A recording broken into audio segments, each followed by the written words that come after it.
ओम शांति। आज मीठे बाबा की जो मुरली है, बाबा आज ग्रेट ग्रेट ग्रैंडफादर अपने बच्चों को देख रहा है और हर एक बच्चे के मस्तक पर भाग्य का सितारा देख रहा है, भाग्य की रेखाएं देख रहा है। और बहुत सुंदर बाबा ने हमारे भाग्य को डिस्क्राइब किया। हमें कई बार स्मृति नहीं रहती क्योंकि हम अंतिम जन्म में हैं, आत्मा कमज़ोर है, तो कभी कभी अपने भाग्य को न देख जो थोड़ी बहुत प्रॉब्लम्स हैं, चैलेंजेस हैं, उसी की स्मृति में रहती है। और फिर जैसी स्मृति होती है, वैसी स्थिति होती है, वैसी कृति होती है, उस दिशा में हम आगे बढ़ते चले जाते हैं। लेकिन बाबा ने हमको स्मृति दिलाई कि आप साधारण नहीं हो, आप कोटों में कोई, कोई में भी कोई बहुत भाग्यशाली हो। और मस्तक पर सबसे पहले बाबा ने बच्चों के मस्तक को देखा और कहा, मस्तक पर चमकता हुआ सितारा दिखाई दे रहा है। अब जैसे जैसे बाबा बोल रहा है, वैसे वैसे हम उसको महसूस करते जाएं, बुद्धि की आंख से देखते जाएं। मस्तक पर चमकता हुआ सितारा है, नैनों में चमक है, स्नेह है। आंखें हमेशा मन का दर्पण होती है, तो इन आंखों के अंदर क्या है? स्नेह है, प्यार है। होठों पर मुस्कान है, मुख पर ज्ञान है, ज्ञान की रेखाएं हैं। दिल में दिलाराम है, हमारा दिल सदा ही बाबा के प्यार में लवलीन है। और हाथों में तो वैसे ही रेखाएं देखते हैं, तो बाबा ने कहा ज्ञान के खजानों की रेखाएं हैं और हर कदम में पदम समाया हुआ है। तो आप देखो, कुछ करने की ज़रूरत ही नहीं है, केवल ये जो कॉस्ट्यूम मिला है, इसमें भी आत्मा इतनी भाग्यशाली है कि चाहे मस्तक हो, नैन हो, होठ हो, मुस्कान हो, मुख हो, दिल हो या हमारे हाथ और पैर हो, उस सब के अंदर बाबा को श्रेष्ठ भाग्य की रेखाएं दिखाई दे रही। अब ये भाग्य बनाया किसने? भाग्य विधाता ने। कोई हमें तो इतना श्रेष्ठ भाग्य बनाना नहीं आता था कि केवल हमारी प्रेजेंस से भी सेवा हो सके, लेकिन भाग्य विधाता बाप ने भाग्यशाली बना दिया। और कैसे भाग्यशाली बनाया? बाबा ने खजाने दिए। अविनाशी बाप है, तो खजाने भी सारे जो मिले वो अविनाशी, चाहे ज्ञान का, गुणों का, शक्तियों का, दुआओं का, स्नेह का, अविनाशी खजाने। अविनाशी बाप, अविनाशी प्राप्तियां, और सिर्फ एक संगम युग के लिए नहीं। संगम युग तो हमारा बदल ही गया, संगम युग तो श्रेष्ठ बन ही गया। संगम युग जो हम दुख की लहर में बिता रहे थे, क्योंकि संगम युग में कोई ना कोई बातें तो आती रहती हैं, पर अभी बाबा ने ज्ञान के खजाने से, शक्तियों के खजाने से संगम युग पर भी हमें बंधन मुक्त, जीवन मुक्त बना दिया। लेकिन वंडरफुल ये समय है कि इस समय पर जो प्राप्ति होती वो सिर्फ संगम युग नहीं चलती, लेकिन 21 जन्म की प्रारब्ध बनती है। जैसे हम एक बीज बोते हैं, उससे एक फल नहीं निकलता है, एक बीज से बहुत सारे फल निकलते हैं। ऐसे ही एक जन्म अगर हम अपने खजानों को सफल करते हैं, जमा करते हैं, चाहे वो संकल्प का है, समय का है, ज्ञान, गुणों, शक्तियों का है, एक जन्म सर्व खजानों को जमा करने से, सफल करने से 21 जन्मों की अविनाशी प्रारब्ध बन जाती है। तो बाबा ने कहा कितने भाग्यशाली हैं। और जितना श्रेष्ठ भाग्य है उसका नशा रहता है कि आप कोटों में कोई, कोई में भी कोई, जिसको अविनाशी बाप पालना दे रहा है, पढ़ाई पढ़ा रहा है और वरदानों से झोली भर रहा है। दुनिया में लोग अभी भी भगवान को ढूंढ रहे हैं, लेकिन हम भगवान के साथ पूरा संगम युग बिताते हैं, साथ में रहते हैं, खाते हैं, चलते हैं। बाबा हर पल हमको सहयोग देने के लिए बंधा हुआ है। एक मुरली में तो बाबा ने कहा भी था कि भगवान आया है, लेकिन बच्चे भगवान को यूज नहीं करते। अगर भगवान के साथ कंबाइंड रहे तो उनके सोचने का कार्य भी बाबा करेगा। तो पहले तो बहुत बहुत भाग्यशाली है, उसका नशा बाबा ने चढ़ाया। फिर बाबा ने कहा बाबा की आश क्या है बच्चों से? बाबा चाहता है बाबा का हर बच्चा स्वराज्य अधिकारी बने। ये हमारा मेन एम है। हम सारा ज्ञान, सारे खजाने अपने अंदर क्यों भरते हैं? कि हम स्वराज्य अधिकारी बन सकें, स्व पर राज्य कर सकें। पहले देखो हमने बहुत जीवन दूसरों को कंट्रोल करने में लगाया, जो पॉसिबल नहीं था उसमें अपनी समय शक्ति खर्च करी। उनको कंट्रोल करना, उनसे एक्सपेक्ट करना, उनको अंडरस्टैंड करना, बहुत समय शक्ति हमारी नष्ट हो गई। लेकिन बाबा ने कहा नहीं बच्चे, आप मालिक हो अपने मन, बुद्धि और संस्कारों के, स्वराज्य अधिकारी। आपकी कर्मेंद्रियां आपके कंट्रोल से चलती हैं। रूलिंग और कंट्रोलिंग पावर है, चाहे वो स्थूल कर्मेंद्रियां हैं, आंखें हैं, कान हैं, मुख हैं, वो भी तो कितनी बार धोखा दे देते हैं। कहते खाना नहीं था खा लिया, देखना नहीं था देख लिया, बोलना नहीं था मुख से निकल गया, कौन किसको चला रहा है? तो आत्मा मालिक बन करके स्थूल कर्मेंद्रियों से भी कार्य कराए और सूक्ष्म कर्मेंद्रियां, मन के मालिक, बुद्धि के मालिक, त्रिकालदर्शी की सीट पर सेट होकर के निर्णय ले सके। निर्णय लेने के बाद रिग्रेट नहीं हो, तीनों कालों को सामने रख करके कर्म कर सके, क्योंकि बुद्धि का काम है ना परखना, निर्णय करना, और फिर वो कर्म आए, फिर वो श्रेष्ठ संस्कारों से श्रेष्ठ कर्म हो जिससे हमारा श्रेष्ठ भाग्य बने। ऐसा ना हो कि भाग्य जब लौट करके आए, कॉन्सिक्वेंस सामने आए तो पश्चाताप हो, मन कहे ऐसा मैंने क्यों किया, रिग्रेट हो, या क्वेश्चन मार्क ही उठे कि मैंने ऐसा क्या किया, क्योंकि भविष्य भी तो वर्तमान के परछाई है। तो पूरा पूरा अपनी कर्मेंद्रियों के ऊपर रूलिंग और कंट्रोलिंग पावर है। बाबा ने पूछा है, और कैसे आएंगे रूलिंग और कंट्रोलिंग पावर? जब शक्तियों का खजाना जो बाप ने दिया है वो यूज करेंगे। सहन शक्ति, समाने की शक्ति, फुल स्टॉप लगाने की शक्ति, लेट को करना, बीती बातों को भूल जाना, परखना, निर्णय करना, स्वीकार करना, सम्मान देना, ये सब शक्तियां हैं। जितनी हमारे अंदर शक्तियां होंगी उतना हम स्वराज्य अधिकारी होंगे। ये भी बहुत अच्छी चेकिंग है। मन अगर कंट्रोल से नहीं चलता, जहाँ मन को लगाना है, जितना समय सोचना है, जो सोचना है हमारी नहीं मानता, माना शक्ति की कमी है। गाड़ी चला रहे हैं लेकिन गाड़ी की ब्रेक ठीक नहीं है, क्या ही होगा? सबसे ज़्यादा इम्पोर्टेंट चीज़ गाड़ी में भी क्या होती है? ब्रेक। और ब्रेक भी कैसी होनी चाहिए? पावरफुल। फिर दूसरी हैंड ब्रेक होंगी, माना ब्रेक के बिना अगर आप गाड़ी चलाएंगे तो एक्सीडेंट ही होगा ना, और क्या होगा? ऐसे ही यहाँ पर क्या चाहिए? स्वराज्य अधिकारी, माना पावरफुल ब्रेक, जिस कर्मेंद्री से जिस समय जो कार्य कराना है करा सके, जिस समय न्यारा होना है न्यारा हो सके। जैसे कछुआ है, कर्मेंद्रियों से कार्य कराया तो करा लिया, नहीं तो उसको समेट लिया। और ऊपर का जो सरफेस है वो इतना हार्ड होता है कि उसके ऊपर से कोई वाहन भी गुजर जाए तो उसके ऊपर प्रभाव नहीं पड़ेगा।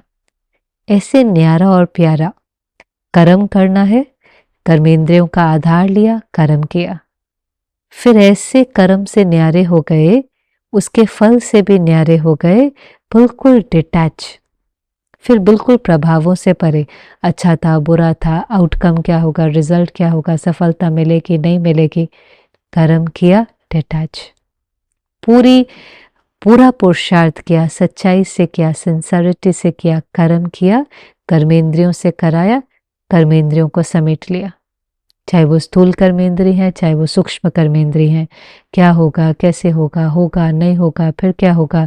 मन व्यर्थ सोच रहा है, बुद्धि हलचल में है, स्थूल कर्मेंद्रियां अपनी मर्जी से कार्य कर रही हैं, उसको स्वराज्य अधिकारी नहीं कहेंगे।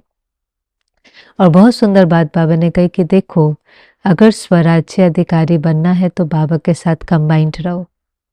अगर बाप कंबाइंड है, बाबा के साथ कंबाइंड माना ज्ञान और शक्तियों की स्मृति, तो माया का प्रभाव नहीं पड़ सकता। माया कमजोर संकल्प है, बाप माना श्रेष्ठ संकल्प, श्रेष्ठ समझ, श्रेष्ठ संस्कार, दोनों में से एक ही रह सकता है।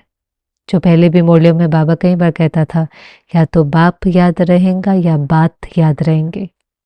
अगर बातों में फंस गए तो बाप भूल जाएगा, बाप याद होगा तो बात आएंगी और चली जाएंगी, लेकिन आपकी खुशी नहीं जाएंगी, आपका मन स्थिर रहेगा, अचल अडोल रहेंगे। तो जो बाबा की आश है स्वराज्य अधिकारी, क्योंकि बाबा ने फिर जो पिछली मुरलियों के अंदर भी लहर थी कि दुनिया में देखो बहुत हलचल है, प्रकृति भी बहुत हलचल कर रही है, क्योंकि प्रकृति को भी तंग करते हैं ना, अपने बेनिफिट के लिए, एडवांसमेंट के लिए, ग्रोथ के लिए प्रकृति के साथ बैलेंस बना करके नहीं चलते, प्रकृति का सम्मान नहीं करते, प्रकृति को भी तंग करते हैं। तो जब प्रकृति को तंग करते हैं तो बाबा ने कहा प्रकृति भी तंग करती है, इसीलिए तो नाम भी क्या है, प्राकृतिक आपदाएं। गॉडली कैलामिटीज नहीं है, नेचुरल कैलामिटीज है। आप नेचर के साथ नहीं रहेंगे।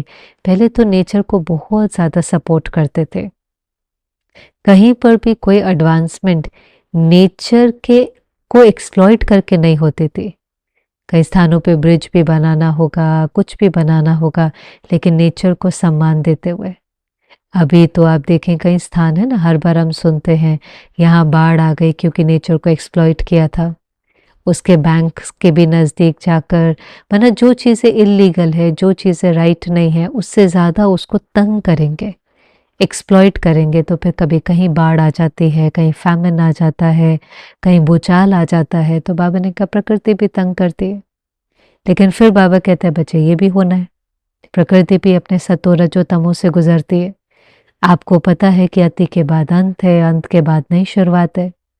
आपको बाबा ने तीनों कालों का ज्ञान दिया है, आदि मध्य अंत समझाया है, इसलिए सब कुछ देखते हुए भी आपको डर नहीं लगता, खुशी होती है कि ये प्रकृति भी जब इसका अंत होगा तो बहुत सुंदर सतो प्रधान प्रकृति स्थापन होंगे, जिसको सत्यों की दुनिया कहेंगे, हेवन ऑन अर्थ कहेंगे। इसलिए खुशी होती है। पर उस दुनिया में जाने का हम पुरुषार्थ भी करते हैं। हमें पता है कि हम देवी देवता बनेंगे तो सत्युग आएगा। ऐसा नहीं है सत्युग आएगा तो देवी देवता बनेंगे, नहीं। हम संपूर्ण निर्विकारी बनेंगे तो संपूर्ण निर्विकारी दुनिया की स्थापना होगी। माइंड ओवर मैटर है। हम मन जीत जगत जीत बनेंगे तो नए युग की, नए जग की स्थापना होगी। तो प्रकृति तंग भी करती है पर हमें तंग नहीं होना, निर्भय रहना है, सामना भी करना है। और दूसरा जो बाबा कहता है, माया जीत भी, प्रकृति जीत भी, लेकिन मनसा सेवा भी। मनसा सेवा जो संकल्प की शक्तियों से करनी है। पूछा बाबा ने मनसा सेवा के लिए समय फिक्स किया? आप ही का तो परिवार है, आप आधार मूर्त हो, विश्व कल्याणकारी हो। वो आपको पुकारते हैं तो आपको आवाज सुनने में नहीं आता। बाबा ने कहा मर्ज करो, मैं विश्व कल्याणकारी हूँ, रहम दिल हूँ, दाता हूँ। दुखियों पर रहम करना, भक्तों की आवाज सुनना, उनकी मनोकामनाएं पूरी करना, ये हमारा फर्ज है। मनसा सेवा पर बाबा बहुत अटेंशन खिंचवा रहा है। मनसा सेवा माना मन के द्वारा शक्तियों का दान करना और समय फिक्स करके करना। उस समय पर जो शक्ति हम बाबा से लें वो हम लाइट हाउस बन करके चारों तरफ वो लाइट और माइट फैला देते हैं। बाबा से लेनी है औरों को देनी है, अपना थोड़ी ना कुछ देना है। जो खजाना बाबा से मिला है, जो खुशी मिली है, जो शक्तियों के खजाने मिले हैं, बस बाबा से लेना है, औरों को देना है। और ये तो बहुत सहज है, कर तो कोई भी सकता है। बुजुर्ग भी कर सकता है, बीमार भी कर सकता है, छोटा बच्चा भी कर सकता है, जिसके पास समय नहीं है वो भी चलते फिरते कर सकता है। लेकिन इसको करने का जो साधन है कि मन बहुत स्वच्छ होना चाहिए। मन के अगर अंदर व्यर्थ होगा, परचिंतन होगा, पुरानी बातें होंगी, मैला मन मनसा सेवा नहीं कर सकता। और इसीलिए फिर बाबा हमेशा कहता है कि संगम युग के जो दो खजाने हैं, सबसे इंपॉर्टेंट खजाने हैं समय और संकल्प। तो संकल्प के लिए बाबा कहता है, बाबा भी कहता है, अशुद्ध संकल्प नहीं चलते, विकारी संकल्प नहीं चलते, व्यर्थ चलते हैं। और व्यर्थ ज्यादा दो ही होते हैं। एक तो पास्ट, हिसाब किताब है ना, पास्ट में हमने अनेकों से बहुत दुख लिया है। क्रिएट तो हमारा ही किया है, पर पता तो नहीं था ना कि हम मन के मालिक हैं, हम चाहें तो समर्थ सोच सकते हैं, नहीं पता था। तो हमने बहुत व्यर्थ सोच करके, उसका चिंतन करके अपने को बड़ा दुखी किया है। इसलिए बाबा कहता है अब अपने पर रहम करो, बीती को बिंदी लगाओ, व्यर्थ को फुल स्टॉप लगाओ, किसी से नाराज नहीं हो। क्या करे, ड्रामा में भी उनका यही पार्ट है। कई बार अपनों से नाराज़ हो जाते हैं, अरे ये जब देखो हमें तंग करते हैं, जब देखो हमारे से तुलना करते हैं, ईर्ष्या करते हैं, तंग हो जाते हैं, क्योंकि नेगेटिव एनर्जी को सहन करने के लिए भी बहुत सहन शक्ति चाहिए। जिस समय आत्मा कमज़ोर है, सहन नहीं कर पाती है, तो उस एनर्जी का, वाइब्रेशन का प्रभाव पड़ जाता है। चाहे किसी ने अपमान किया, निंदा करी, चाहे किसी ने ईर्ष्या करी, चाहे किसी ने टॉन्ट किया, उसका प्रभाव पड़ जाता है। मन दुखी होता है, फिर उसको अंदर अंदर गुस्सा आता है, फिर व्यर्थ चलता है। कभी कभी तो नफरत की भावना, बदले की भावना तक भी बदल जाता है। तो ये सारा का सारा व्यर्थ के खाते में जाता है। और वहीं अपने को समझाना, ठीक है ये भी परिवार है, इनका भी ड्रामा में नूंदा हुआ पार्ट है, नाराज नहीं होना है। जो ड्रामा के राज को जानता है वो नाराज नहीं होता है। इनका पार्ट है, बेचारे क्या कर सकते हैं। ये अपना पार्ट बजा रहे हैं, मुझे अपना पार्ट बजाना है। मेरे मन में न व्यर्थ हो और ही सबके प्रति शुभ भावना, शुभ कामना हो।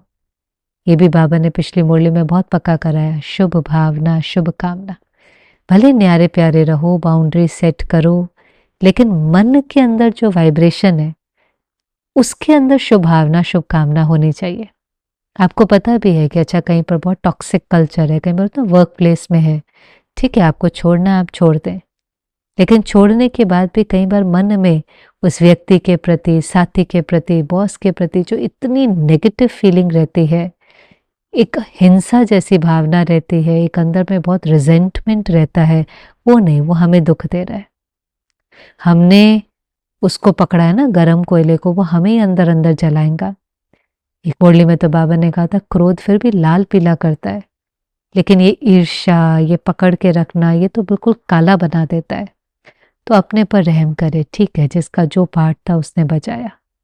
हम उनसे किनारा भी नहीं करते, लेकिन न्यारा और प्यारा, न्यारा माना उसका प्रभाव हमारे ऊपर ना पड़े, लेकिन हमारे मन में, हमारे दिल में उसके प्रति सिर्फ प्यार, रिगार्ड, रिस्पेक्ट, शुभ भावना, शुभ कामनाएं, क्योंकि वो मेरा कर्म है, वो मेरी रिस्पॉन्सिबिलिटी है, वो मेरा संस्कार और नेचर है। इससे हमारा हर संकल्प समर्थ होता है और फिर हमारा मन इतना शक्तिशाली बन जाता है कि हम सारे विश्व की सेवा कर सके। हमारा मन इन फालतू बातों के लिए नहीं है, लेकिन हमारा मन विश्व के कल्याण के अर्थ है।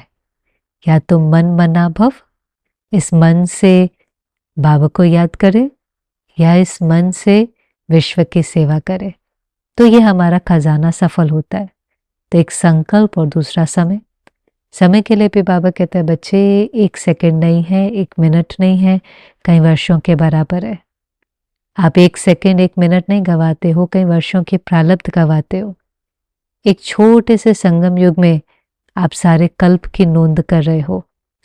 चढ़ने का समय तो हमेशा थोड़ा ही होता है ना। आपका फोन है, आप 20-22 घंटे यूज करते हैं, चार्ज थोड़ी 20-22 घंटे करते हैं। चार्ज तो 1-2 घंटा करेंगे, उसमें फुल चार्ज हो जाता है। लेकिन अगर उस 1-2 घंटे में भी आपने गफलत करी, उस 1-2 घंटे में भी लगाया, उतारा, यूज किया, लगाना भूल गए, उसको किनारे करके चार्ज नहीं किया, तो 22 घंटे यूज नहीं कर सकते। ऐसे ही संगम युग वो समय है चार्जिंग का। आपने अगर सब तरफ से बुद्धि का किनारा करके, बाबा को याद करके अपने को चार्ज नहीं किया, आत्मा लगाव मुक्त नहीं बनी, प्रभाव मुक्त नहीं बनी, सब तरफ से किनारा छोड़ बुद्धि का लंगर उठा करके उसने अपने को याद में समय सफल नहीं किया, तो फिर जितनी प्रारब्ध बननी है उतनी नहीं बनेंगे। सतयुग में तो आएंगे, पर बाबा कहते हैं उच्च पद नहीं मिलेगा। इसलिए ये दोनों खजानों को जमा भी करना है, पर सफल भी करना है। जैसे धन का खजाना सफल करते हैं ना, दान करते हैं, धन के दान में सबको पता है, दान करते हैं पर पता होता है कि ये लौट करके आएगा। कैसे आएगा नहीं पता, लेकिन हर एक, आप किसी को भी पूछ लेना जो फिलैंथ्रोपिस्ट है, किसी भी रूप में धन का दान करता है, वो हमेशा कहता है कि हमने भले दान किया है पर उससे ज्यादा बरकत हुई है। इसीलिए वो दान करते जाते हैं, क्योंकि उनको कभी कमी महसूस नहीं हुई, जितना दान किया उतना ज्यादा आता है। तो दान की ये जैसे विशेषता है, आप जो देते हैं वो भर भर के पदम गुना होकर के लौटता है, और खास संगम में तो 1 का पदम गुना हो जाता है। पर बाबा कहता है समय का दान, शक्तियों का दान, ज्ञान का दान, गुणों का दान सिर्फ धन दान नहीं, लेकिन मनसा वाचा कर्मना से दान करो, गुणों से, ज्ञान का, शक्तियों का दान करो। यह है सफल करना। आप जितना सफल करते जाएंगे, दिल से, निस्वार्थ भावना से औरों का कल्याण करेंगे, ये एक का पदम गुना हो जाएगा। ये कम नहीं होता, लेकिन ये बढ़ता जाता है, और इसी को ही कहते हैं सफलता। सफल करना, दान करना, औरों के कल्याण के लिए अपने समय, शक्ति, धन को यूज करना, इसको कहते हैं सफलता, सच्ची सफलता। क्योंकि ये पुण्य कर्म बन जाता है, और पुण्य किसी न किसी रूप में लौट करके आता है। आपने पुण्य किया, आपका शरीर छूट भी गया, तो भी सारा पुण्य, सारे पुण्य कर्म आपके साथ जाएंगे, और फिर किसी न किसी रूप में अगले जन्म में मिलेंगे। और फिर यहाँ पर तो जो पुण्य करते हैं, जो सेवा करते हैं, उसे एक जन्म नहीं, लेकिन 21 जन्मों की प्रारब्ध मिलती है। तो ये 2 खजाने भी सफल करने हैं। फिर तो जो मुरली में बाबा ने आज वरदान दिया सभी को, बाबा ने कहा बाबा सब बच्चों को वरदान देता है, टेंशन मुक्त भव। क्या वंडरफुल वरदान है, क्योंकि हमारी दुनिया में तो जहाँ देखो टेंशन ही टेंशन है। छोटे बच्चे से लेकर बड़े तक, गरीब से लेकर अमीर तक, सुंदर से लेकर के हर व्यक्ति, आपको लगता है शायद उसको इस चीज़ की कमी होगी इसलिए टेंशन है। नहीं, चाहे होशियार है, फर्स्ट आने वाला है, उसको भी टेंशन, चाहे फेल होने वाला है, उसको भी टेंशन। और सिर्फ अभी टेंशन नहीं, स्ट्रेस नहीं, डिप्रेशन तक पहुंच रहे हैं। पर ये सारी टेंशन होती क्यों है? क्योंकि अटेंशन नहीं दिया। टेंशन परिस्थितियों की नहीं होती है, परिस्थिति तो बाहर से आती है, लेकिन उस परिस्थिति के बारे में हम कैसे रिस्पॉन्ड करते हैं, क्या सोचते हैं, वो टेंशन क्रिएट करता है। टेंशन अटेंशन ना होने के कारण होती है। मन के ऊपर अटेंशन नहीं था, मन जीत नहीं थे, मन के राजा नहीं थे, मन को जो आया सोच रहा है। बात आई ना, जैसे यज्ञ के अंदर कोई कम बातें आई, कितनी बातें आती थी। अभी मुझे याद आ रहा है जिस समय पर बाबा मुंबई में था, मम्मा मधुबन में थी, लेटर आया कि जिस मकान में डोलपुर हाउस में रह रहे थे उसको 1 हफ्ते के अंदर खाली करना है। कितनी बड़ी समस्या, चाहे तो कितनी टेंशन हो, कितनी चिंता हो, पर मम्मा ने कहा किसी को टेंशन नहीं करनी है, सबको अखंड योग करना है। अगर हम कहानियां सुने तो हमें उससे सीखते हैं कि इतनी इतनी बड़ी बातों में भी बस योग माना अच्छा, जिनकी जिम्मेवारी नहीं है वो अपने मन को बाबा में लगाएं, व्यर्थ नहीं सोचे, व्यर्थ वाइब्रेशन नहीं फैलाएं, वायुमंडल को कमज़ोर नहीं करें। जिनकी जिम्मेवारी नहीं है वो अपने मन को बाबा की याद में लगा दें, सकाश दें, ऐसी पॉजिटिव एनर्जी भेजें कि शायद जो तंग कर रहे हैं या जो अपना जो भी पार्ट प्ले कर रहे हैं उन्हों की बुद्धि भी बदल जाए। और जिनका पार्ट होता था कुछ करने का, जैसे मकान की बातें थी, तो चाहे जगदीश भाई हैं, रमेश भाई हैं, जो भी उस समय यज्ञ में निमित्त होंगे, या विश्व रतन दादा, जो भी उस समय पर निमित्त आत्माएं हैं, वो पुरुषार्थ करें, वो अपने मन को इसमें लगा रही हैं क्या करें, पत्र लिखें, जाकर के मिलें, पत्र में क्या लिखें। तो पुरुषार्थ करो, जो कर सकते हो करो, और अगर कुछ करने के लिए नहीं है तो उसको स्वीकार करके बाबा को याद करके मनसा सेवा करो, लेकिन चिंता नहीं करो। चिंता कमज़ोर मन की रचना है। टेंशन माना नेगेटिव थॉट्स। टेंशन बात की नहीं होती है। अगर बात की टेंशन होती तो एक बात 10 लोगों के सामने आती है, सब टेंशन नहीं करते हैं। बड़ी बीमारी आती है, कोई स्वीकार करता है, पुरुषार्थ करता है, उससे बाहर आ जाता है, उसमें कभी भी दर्द में नहीं जाता। टेंशन संकल्पों की है, कमज़ोर संकल्पों की। क्या होगा, कैसे होगा, ठीक होंगे, नहीं ठीक होंगे, डॉक्टर क्या कहेगा, परिवार का क्या होगा, हर चीज़ में टेंशन मन करता है। मुझे याद है सुरेश भाई ने एक बार सुनाया था, सुरेश ओब्रॉय जी जो शो करते हैं शिवानी बहन के साथ, तो कह रहे थे एक बारी दादी जानकी को मिलना हुआ लंदन में, तो दादी जी ने उनको कहा कि उनका चेहरा थोड़ा सा उस समय पर टाइट होता है ना कई बार, तो दादी ने उनको कहा कि तुमको सारा दिन अटेंशन देना है, सारा दिन चेहरा बिल्कुल खुशनुमा हो, खिले हुए गुलाब की तरह हो, बस सारा दिन अटेंशन में रहना है। तो कहा दादी सारा दिन कौन अटेंशन में रह सकता है? तो दादी ने फिर उसको पूछा तुम सारा दिन टेंशन कर सकता है? तो सोचने लगे और कहा बात तो ठीक है, सारा दिन क्या, हम तो कितने कितने दिन और कितने कितने मास भी टेंशन कर लेते हैं। टेंशन है क्या, बस नेगेटिव सोचना। तो जब हम इतने दिन और इतने मास टेंशन कर सकते हैं तो अटेंशन नहीं दे सकते। अटेंशन किस चीज़ का देना है?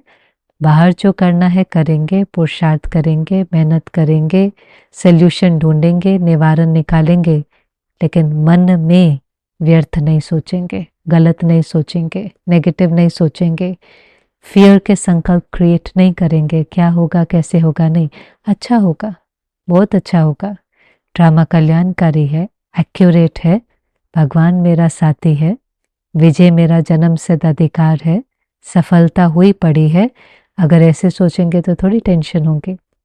तो बाबा ने कहा जब आप टेंशन नहीं करेंगे तो आपका चेहरा खिला हुआ होगा, गुलाब की तरह, कमल पुष्प के समान आप न्यारे प्यारे होंगे और आपका चेहरा देख करके भी बहुतों की सेवा हो जाएंगे।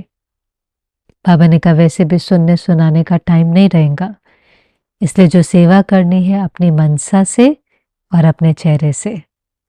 टेंशन नहीं होगी तो खुशनुमा चेहरा होगा।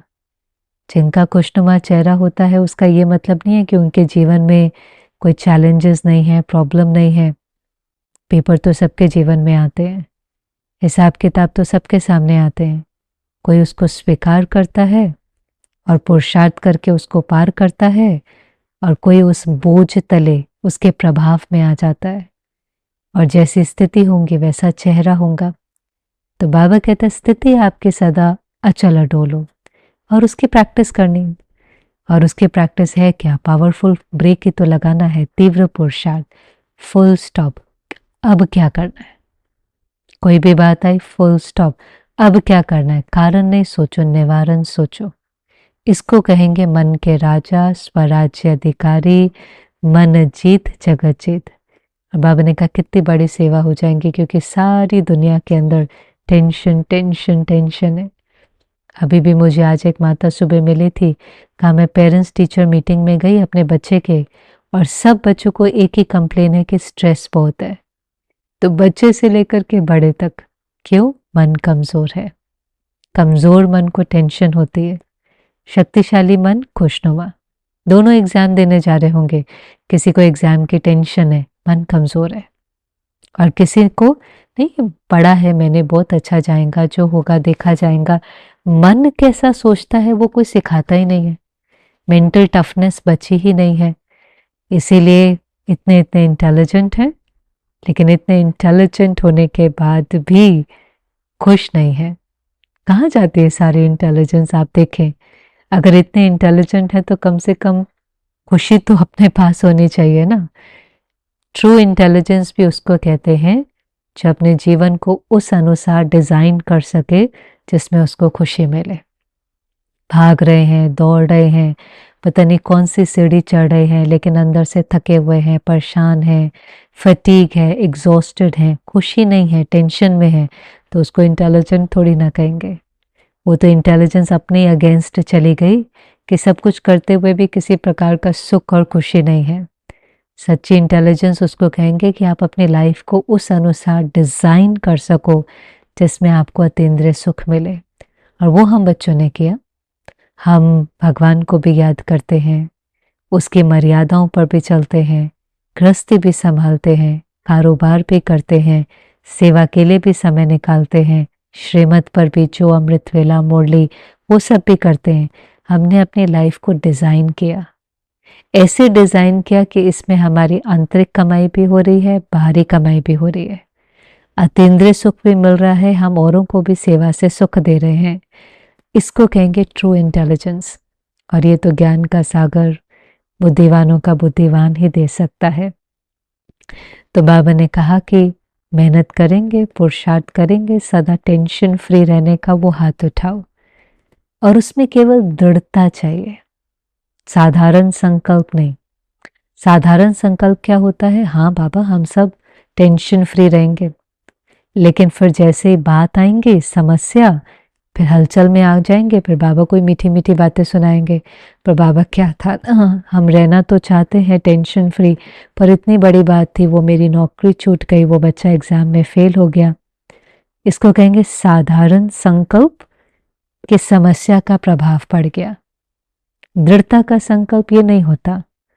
दृढ़ता का संकल्प होता है चाहे कुछ भी हो जाए, कोई भी बात, कोई भी पेपर, कोई भी चैलेंज, लेकिन टेंशन फ्री माना, चाहे उसमें सहन करना पड़े, समाना पड़े, चुप रहना पड़े, झुकना पड़े, मरना पड़े, लेट को करना पड़े, जो कुछ करना पड़े, लेकिन टेंशन नहीं।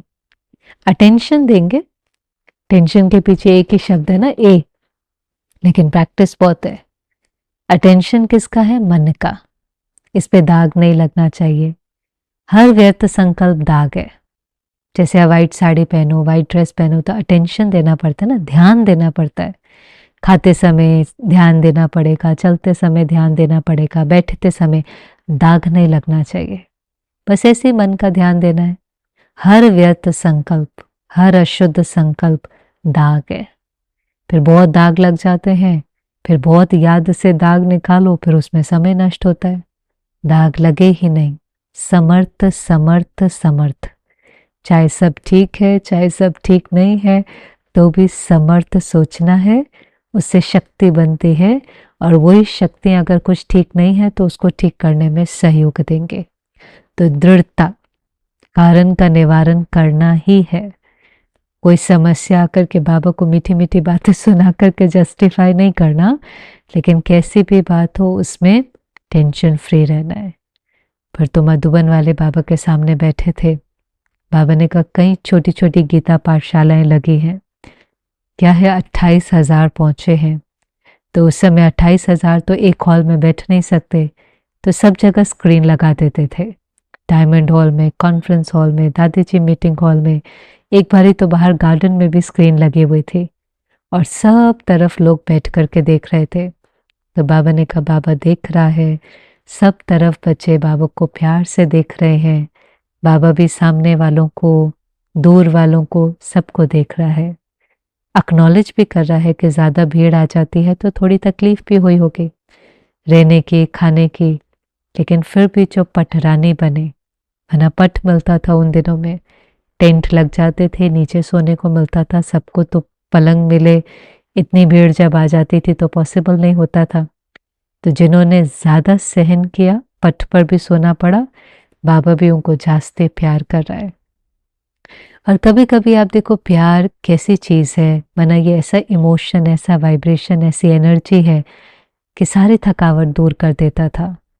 जिन्हों को कई प्रकार की तकलीफ भी होती थी, क्योंकि इतनी भीड़ है तो होंगी ही ना, हर जगह लाइन है, खाने में लाइन, सोने के लिए ज़मीन, कहीं पर भी जहाँ देखो वहाँ पर भीड़ मिलेंगी, लाइन मिलेंगे, तो थोड़ा सहन तो करना पड़ेगा, थोड़ा तो समाना पड़ेगा। लेकिन प्यार, भगवान का प्यार ऐसे आत्मा को भर देता था कि उसको फिर वो सहन नहीं लगता था, या उसको लगता था कि मैंने जो थोड़ा बहुत सहन किया पर उसके रिटर्न में प्राप्ति कितनी है। पर वो प्यार निस्वार्थ था। निस्वार्थ प्यार एक वाइब्रेशन, एक एनर्जी होती है जो सामने वाले को एम्पावर करती है। जो प्यार स्वार्थ वाला होता है वो आत्माओं को कमज़ोर करता है, उनकी शक्ति को ख़त्म करता है, ड्रेन करता है। इससे कई बार कोई होगा ना, उसके साथ हम रहते हैं, कहीं पर माता पिता भी हो सकते हैं, भाई बहन भी हो सकते हैं, कहते पता नहीं ये कैसा प्यार है, जब भी हम इनसे मिलते हैं हमारी शक्ति बढ़ने की जगह घट जाती है। उनकी चिंता, उनका क्रोध, उनकी पोजेसिवनेस, उनकी भावनाएं, अटैचमेंट हमारी भी शक्ति को खींच लेती है, उसका प्रभाव पड़ता है अगर ध्यान ना दें। और वहीं पर निस्वार्थ प्यार में सम्मान है, एक्सेप्टेंस है, रहम है, क्षमा है, ऐसा प्योर एनर्जी है, विश्वास है कि वो आत्मा को एम्पावर करती है। और इसीलिए बाबा का प्यार हमें चाहे सहन भी करना पड़े, लेकिन वो सारी थकावट को ख़त्म कर देता। तो बाबा ने सभी को बहुत बहुत स्नेह दिया। फिर उनको याद किया जो पहली बार आए हैं, और बाबा ने कहा टू लेट आए हैं, टू लेट आए हैं, लेकिन फिर भी परिवार और बाबा को देखने को तो मिला। अब ये 11 की मुरली है, 2011, बस 2017 के बाद जो आए हैं उनको तो बाबा भी देखने को नहीं मिला। तो बाबा तो जाने जाननहार है, बाबा को तो पता ही था कि ये पाठ भी सारे पूरे होने हैं, लेकिन बाबा उन बच्चों को देखकर कह रहा है आप भाग्यशाली हैं, आपने बाबा को भी देखा, परिवार को भी देखा। और जो हर बार बाबा कहता है कि अगर श्रीमत पर चलेंगे, परिवार का भी स्नेह है, दुआएं हैं, उनकी दुआएं आपको तीव्र पुरुषार्थ करने में सहयोग देंगे, तो last so fast so first अर्थात फर्स्ट डिवीजन में अभी भी जा सकते हैं। लेकिन अगर बाबा के महावाक्यों पर चलेंगे, परिवार के साथ स्नेह रखेंगे, परिवार की शुभकामनाएं, इसलिए बाबा कहते हैं सहज पुरुषार्थ है, दुआएं दो और दुआएं लो। ये दुआएं ही तीव्र पुरुषार्थी बनाती हैं। और दुआएं देने के लिए क्या करना है? रिगार्ड दो, रिगार्ड लो। परिवार में रिगार्ड चाहिए। हर एक का रोल अपना अपना है, लेकिन हर सोल को रिस्पेक्ट चाहिए। रिस्पेक्ट भी एक एनर्जी है। भले हम उनके साथ अग्री नहीं करें, हम कैसे सबके साथ अग्री कर सकते हैं? हम सब अलग अलग हैं, हमारी बातें अलग होंगी, हमारी राय आइडिया अलग होंगे। भले हम अग्री नहीं करें, लेकिन फिर भी अंदर में एक रिस्पेक्ट की भावना, ये अच्छे हैं, बहुत अच्छे हैं, अपनी जगह से राइट हैं, अपने पर्सपेक्टिव से राइट हैं। हर एक के लिए दिल में बहुत शुभ भावना, शुभकामना, यही तो सम्मान है। शुभ भावना, शुभकामना, कल्याण की भावना, एक्सेप्टेंस, ये रिस्पेक्ट हर एक के प्रति हो तो औरों की दुआएं मिलती हैं, और वो दुआएं हमें तीव्र पुरुषार्थ कराने में सहयोग देती हैं। फिर तो राजस्थान और भोपाल का सेवा का टर्न था, तो सेवा सबको देख करके बाबा खुश होता है, मुबारक भी देता है। लेकिन बाबा ने जिस चीज पर अटेंशन खिंचवाया, यज्ञ स्नेही भी बनो, लेकिन साथ साथ स्व सेवा, विश्व की सेवा और सेंटर निर्विघ्न हो। अभी कई बार क्या हुआ, पहले सेवाओं से पहले स्व सेवा बहुत अच्छी हो चुकी थी। दादियां थी 14 साल की भट्टी करके सेवा के क्षेत्र पर उतरे। तो सेवा का क्षेत्र देने के लिए होता है। आपने अगर स्व सेवा नहीं करी, आप अंदर से खाली हैं, तो आप सेवा के क्षेत्र में तो आ जाते हैं, लेकिन वहां पर भी लेने की भावना होती है। और जहाँ लेने की भावना होती है, जहाँ स्वार्थ होता है, वहां फिर किसी न किसी टेम्पररी प्राप्ति के अंदर फंस जाते हैं। चाहे वो नाम होगा, मान होगा, शान होगा। जैसे वो सीता सब कुछ छोड़कर आई, पर सोने के हिरन में फंस गई। फंस जाते हैं। हम भरे हुए नहीं होते, तो हम अपने को सेवा से भरना शुरू करते हैं। हम सेवा करके खुशी लेना चाहते हैं, अप्रिसिएशन लेना चाहते हैं। अपने आप मिलती है वो अलग चीज़ है, वो इंटरेस्ट का काम करते हैं, ऐड होता रहता है। लेकिन उसके ऊपर मन की स्थिति डिपेंडेंट हो, वो बहुत बहुत रिस्की है। इसलिए पहले चाहिए सर्व संबंध बाबा से, सर्व प्राप्तियां बाबा से, फाउंडेशन में बहुत अच्छा ज्ञान और योग का अभ्यास हो, धारणाएं हमारी मजबूत हों, फिर हम सेवा में आए। तो पहले स्व सेवा, फिर विश्व की सेवा, और उससे फिर जो सारा सेवा केंद्र का वायुमंडल है वो भी निर्विघ्न रहेगा। क्योंकि सेवा सेवा सेवा करते रहे सेवा केंद्र पर, हर एक ने अपने ऊपर अटेंशन नहीं दिया, हर एक खाली है, तो फिर संस्कारों की रास नहीं होगी, खिटपिट होगी। सेवा केंद्र के अंदर भी कितने समर्पित भाई बहनें, कितने आने वाले स्टूडेंट, सब अलग अलग अलग अलग हैं। उन सब अलग अलग को स्वीकार करना, सम्मान देना, उसके लिए आत्मा बहुत अंदर से भरी हुई होनी चाहिए। नहीं तो कभी ना कभी आपस में खिटपिट हो जाएंगे, स्टूडेंट से खिटपिट हो जाएंगे, वायुमंडल भारी हो जाएगा। और हमारी सबसे बड़ी जो ताकत है वो है वायुमंडल। इसलिए बाबा को भी देखो दिलाराम कहते हैं, बुद्धि का राम नहीं कहते हैं, वरना दिल तक वाइब्रेशन पहुंचता है। ज्ञान बुद्धि को टच करता है, वो पीछे है। पहली बार जब आपके स्थान पर कोई आएगा, चाहे वो मधुबन है, सेंटर है, ज्ञान पीछे सुनेगा, चित्र पीछे देखेगा, लेकिन वायुमंडल का जो वाइब्रेशन है वो उसको तीर की तरह लगना चाहिए। उसको होना चाहिए कि अरे बाहर कितना टेंशन, कितना एनर्जी अलग है, इधर आते ही, और लोगों को महसूस होता है। चाहे वो मधुबन जाएं, चाहे वो ORC जाएं, चाहे वो रिट्रीट सेंटर पे जाएं, चाहे वो सेंटर्स पर आएं, कहते ये तो दुनिया अलग है, यहाँ का वाइब्रेशन अलग है। बाबा के कमरे में बैठते हैं, ज्ञान भी नहीं सुना होता, लेकिन जैसे सागर में कोई डुबकी लगा रहा हो ना, अब्जॉर्ब करते जाते हैं। तो हमारी सबसे बड़ी ताकत वायुमंडल है। इसलिए हमें अपने को भर करके, कोशिश करके संस्कारों के रास, खिटपिट नहीं हो, आर्ग्यूमेंट नहीं हो, मेरा तेरा नहीं हो, बात जो कहनी है सभ्यता से कहीं फिर न्यारे हो जाए। यहाँ पर बाहरी जीत की कोई वैल्यू नहीं है। ज़रूरी है हम कितना अपने को शक्तियों से संपन्न बना करके कोई ऐसा कर्म नहीं करें जिससे बाबा के घर का वायुमंडल खराब हो। हम इतना एकांत में चले जाएं कि हमारा वाइब्रेशन बस वायुमंडल के अंदर सुख शांति की एक ऐसे किले की तरह बना दे कि भले कोई हमारे से मिले या उस वायुमंडल में आए उसको कुछ शक्ति का अनुभव हो। इसके लिए हर एक को अपनी जिम्मेवारी उठानी है। ना मैं कुछ गलत सोचूं, ना मैं किसी को गलत बोलूं, किनारे हो जाए, मुख में मुलहरा डाल ले, बिल्कुल मैं और बाबा जो समय मिले बाबा को याद करें। जास्ती बातें भी करते हैं तो फालतू बातों में मन जाता है, फिर व्यर्थ में जाता है, फिर आत्मा थक जाती है। न्यारा प्यारा अटेंशन अपनी पढ़ाई के ऊपर, अपने ज्ञान के ऊपर, अपनी अवस्था के ऊपर है, ये बहुत आवश्यक है। फिर लास्ट में तो फॉरेन वाले बाबा के सामने बैठे थे।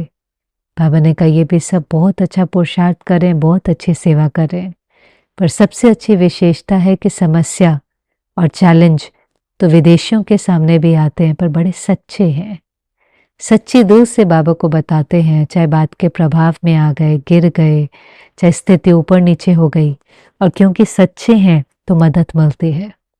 सच्चों को मदद देने के लिए हजूर भी हाजिर होता है। सच्चे दिल पर साहिब राजी है। तो कई बार बाबा कहता है कि क्योंकि ये बहुत ऑनेस्ट हैं तो बाबा को भी अपने हजूर को भी खींच लेते हैं, हजूर को भी मदद देने के लिए हाजिर होना पड़ता है। और लास्ट बात जो बाबा ने कही, बाबा बहुत समय से कह रहा है तीव्र पुरुषार्थ करके फुल स्टॉप लगाओ। ये चीज पर हम सबको अंडरलाइन करना है। तीव्र पुरुषार्थ किसको कहेंगे? फुल स्टॉप, ना क्वेश्चन मार्क, ना आश्चर्य की मात्रा, ना कॉमा, ना एक्सक्लेमेशन मार्क, फुल स्टॉप। जो हो रहा है अच्छा है, फुल स्टॉप। जास्ती किसी बातों के चिंतन में हमें जाना ही नहीं है, न किसी बातों में, न किसी व्यक्ति में, न उसके संस्कार में, फुल स्टॉप। जितना फुल स्टॉप लगाएंगे उतना परिपक्व बनेंगे, क्योंकि बाबा से वायदा है साथ रहेंगे, साथ चलेंगे, साथ राज्य करेंगे। हाँ, शिव बाबा तो राज्य करने नहीं आएंगा, रिटायर हो जाएगा, लेकिन ब्रह्मा बाप के साथ तो राज्य करने आएंगे। तब जो मुरलियाँ चल रही हैं, जो हम अभी स्टडी कर रहे हैं, उनमें बहुत छोटी छोटी बातें होती हैं। बाबा की लहर बदलती रहती है, पर विशेष जो बाबा ने आज कहा, अपने को टेंशन से फ्री करें। उसके लिए एक और लाइन जो बहुत मदद करती है, मेरा सो तेरा। ब्रह्मा बाबा को तो कोई टेंशन नहीं हुई, क्योंकि एक बल एक भरोसा था। जिम्मेवार बाबा है, चलाने वाला बाबा है, खिलाने वाला बाबा है, करन करावनहार वो है, मैं निमित्त और ट्रस्टी हूँ। निमित्त और ट्रस्टी को चिंता नहीं होती, टेंशन नहीं होती। जब ओनरशिप होती है तो टेंशन होती है। मैंने बहुत सुंदर कहीं पढ़ा था, the more you own the more it owns you. माना जितना ज़्यादा आप अक्वायर करते हैं, ओन करते हैं, वो आपको भी तो ओन करता है, अर्थात अटैचमेंट होती है, फिर उसको खोने का डर होता है, तो हम भी तो उसके बंधन में फंस जाते हैं। इसलिए बाबा कहते हैं न्यारे प्यारे बुद्धि का लंगर उठा रहे। तो इसलिए जहाँ पर टेंशन है, माना ज़रूर वहाँ मेरापन है, वहाँ अटैचमेंट है, वहाँ ट्रस्टीपन नहीं है। तो निमित्त भाव और ट्रस्टीपन भी टेंशन को खत्म करता है। तो बाबा की शिक्षाओं को हम विशेष इस हफ्ते धारण करेंगे। ओम शांति।